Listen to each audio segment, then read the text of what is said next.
Welcome back, everyone. You're watching Respawn Sam. Today, I'm testing Spider-Man 2 on the RTX 5060 Ti. Not in one mode, not in two, but across 5 different presets to see how this card actually handles real gameplay. Because real performance isn't one straight line. It goes up, it comes down, it reacts. So we're starting from very low and slowly pushing all the way to very high. Let's begin. First up, very low settings. The first thing you immediately feel here is how light everything becomes. The camera feels free, movement feels instant, and swinging through the city feels almost weightless. Most of the time, FPS stays around 160 to 170, and during clean swings through open areas, it honestly feels extremely consistent. But the important part is this: it's not fixed. The moment you start changing direction rapidly, diving between buildings, or pulling enemies into combat, you can clearly see the behavior change. Sometimes the FPS suddenly pushes higher, almost aggressively, and sometimes it steps down without warning. In heavier scenes, it also drops into the 130 to 150 range, especially when effects, enemies, and fast camera movement combine. What's interesting is how quickly it reacts. So now, let's bring the visuals back. Now we're on low settings. Right away, the city starts to regain character. Surfaces look cleaner. Lighting feels more natural. Buildings stop looking flat and start feeling like real structures. Performance here is still clearly strong, but compared to very low, it feels more organized. During long swings across the city, FPS feels comfortable and steady. But when you enter denser areas, move faster, or trigger combat, you can still see it shift. Sometimes it climbs up smoothly. Sometimes it quietly dips. Sometimes it holds strong for long moments before adjusting. This is the first preset where you really start feeling a balance. You're not just chasing speed anymore. You're actually playing the game in a way that looks good. The RTX 5060 Ti here feels like it's in a natural working range.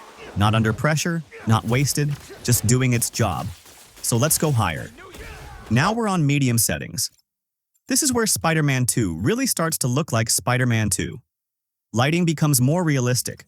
Materials gain detail. The city starts to feel deeper and more alive. At this level, performance still feels strong, but the behavior becomes more dynamic. When the scene is calm, swinging through open spaces, FPS feels very smooth and settled. But when you start pushing speed, diving through traffic, or fighting multiple enemies, you can clearly see the GPU working. Sometimes it holds nicely, sometimes it dips a bit, sometimes it recovers almost immediately. This is where you truly feel the system reacting to gameplay, not just running it. Medium preset is that middle ground where many players would stop experimenting. Because here, you're not sacrificing either side. You get fluid movement, you get satisfying visuals. Let's move into high. Now we're on high settings. This is the point where Spider-Man 2 really starts to impress visually. Reflections are clearer and more noticeable. Shadows add depth. Lighting gives the city real atmosphere, especially during fast swings and dramatic angles. Here, FPS mostly stays in the 120 to 140 range. In relaxed moments, it feels smooth and controlled, almost effortless. But once you start pushing into heavier scenes, you can clearly see movement. Sometimes the FPS climbs. Sometimes it steps back. Sometimes it settles in before changing again. And that's exactly what real gameplay should look like. What matters here is not that it moves. It's that the experience stays intact. Swinging still feels responsive. Combat still feels tight. And visually, the game begins to feel much closer to a movie. Now we're on very high settings. This is full visual load. Textures are sharper. Lighting is stronger and heavier. Reflections and shadows stand out far more. Here, FPS is mostly below 100.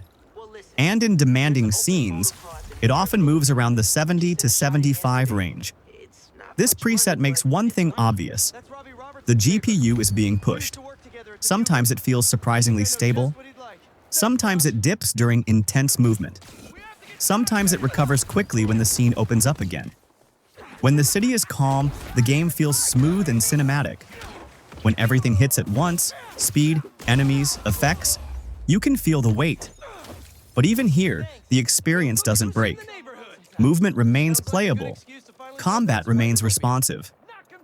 And visually, this is where Spider-Man 2 really becomes immersive. This preset isn't about numbers. It's about mood. It's about detail. So after testing all 5 presets, one thing is very clear. The RTX 5060 Ti is completely capable of running Spider-Man 2. Yes, FPS rises. Yes, FPS falls. Yes, it changes based on what's happening.